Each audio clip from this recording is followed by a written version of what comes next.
Hello દોસ્તો, હર હર મહાદેવ, જય શ્રી કૃષ્ણ, જય શ્રી રામ ને જય દ્વારકાધીશ. તો સ્વાગત છે તમારા બધાનું આપણા ગોસ્વામી ફેમિલીમાં. અને અત્યારે બપોરના કેટલા વાગે છે? 1:30 વાગે. અમારો હીરો શું કરી રહ્યો છે તમને બતાવું. શું કરે છે અત્યારે તું? હા એ શું કરે છે? કશું બોલતો નથી ગુંડો. આ એના કપડાં વારી વારીને મૂકે છે. જો જવા દેવાના છે ને, એટલે જવા દેવાના છે ને, એ તો રહેવા દેવાનું તો નવું લાવ્યું છે. એવું? જય શ્રી રામ, હર હર મહાદેવ.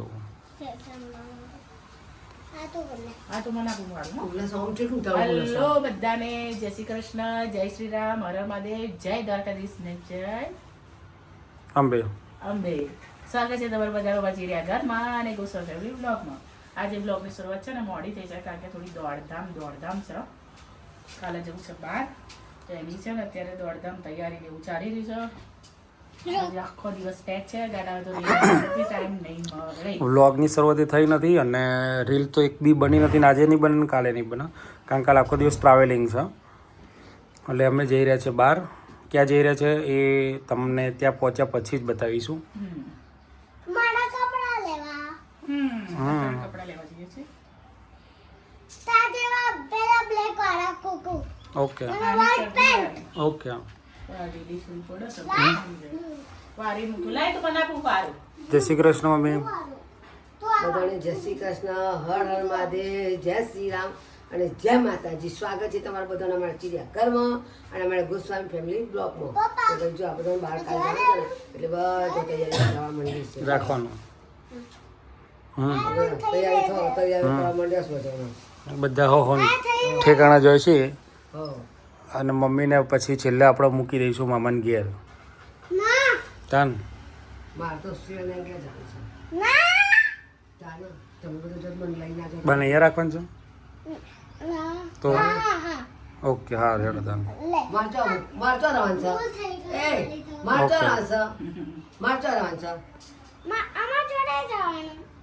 તાર જોઈ જવાનું નહીં આવવાનું હોય.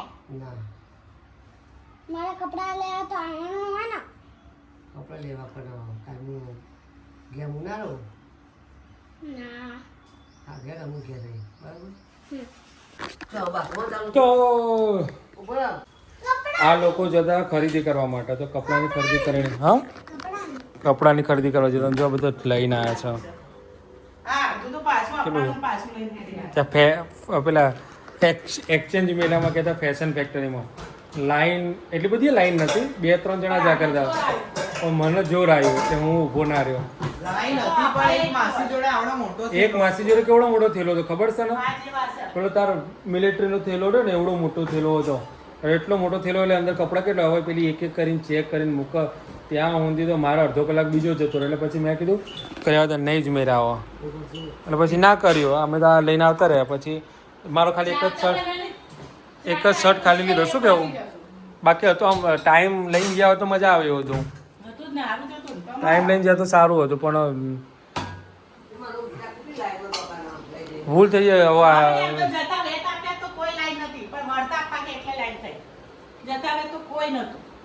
વળતા લાઈન થઈ. અમે બેગ લેતા આવીએ ને પછી હાલ દઈએ, પણ એ વખતે જ લાઈન થઈ. ઊંઘી જા તું. ઊંઘ આવી હતો તો વાળી હંતમાંથી લાયા કપડાં. કેટલાનું બિલ બન્યું?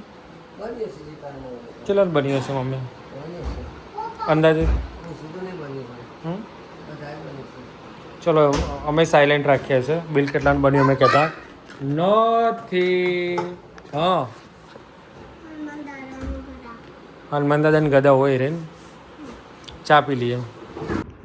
તો ગાઈઝ અત્યારે ચાલી રહી છે કપડાની પેકિંગ કાલ માટે. જવાનું હોય બહાર એટલે મગજમારી એટલી બધી હોય ને. કપડો ભરવાનો, ભલે એક બે પછી દાડા આવી માટે એટલે પાછો ભરવાનો કાઢીને પાછો એનો ધોવાનો, પાછો તો એની પાછો વ્યવસ્થિત મૂકવાનો.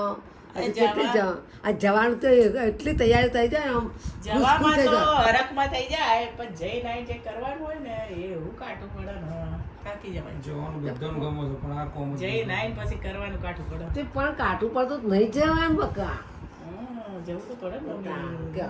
તો પછી કાઠું પડે તો પછી એમને કે કાઠું પડે છે. પડે તો ખરું, તમને નહીં પડે? ના અમે તો કશું નહીં પડતું અમારે તો વાળી લુગડા હોય ક્યાં અમારે તો બસ તમારે બી અભારતા હોય, બી અભાર તો તાર. હોય. તો અભાર આ બધા વસ્તારમાં હોય એટલે. બોલો બોલો. તો પછી દાદા પેકિંગ. પેકિંગ પેકિંગ વિચારો 3 દિવસ માટે જવાનું છે તેમાં તો એમાં જોવાય. પેકિંગ કરવાનું હવે આખા 15 દાડા માટે જવાનું તો બહુ હાલત થાય સાચી વાત. કેટલા દિવસથી તૈયારીઓ કરવી પડે સાચી વાત. 2 દિવસ પહેલાથી જ કપડાં પેક કરાવીને ઇસ્ત્રી કરવા હા. પડે.